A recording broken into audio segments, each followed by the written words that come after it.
Hi everyone, we're here in my kitchen and I'm going to show you how to make that delicious pizza recipe.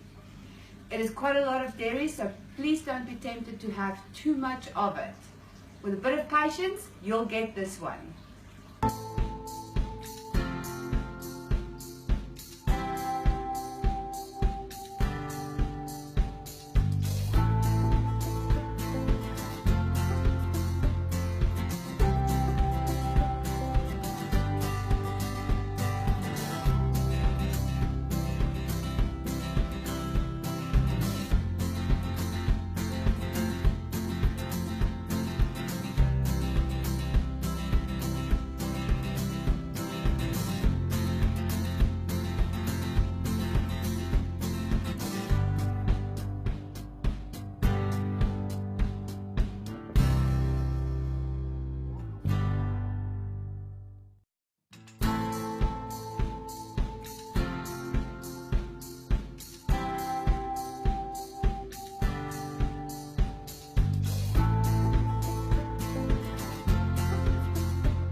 So there you have it. It's that easy. Let me know what you think.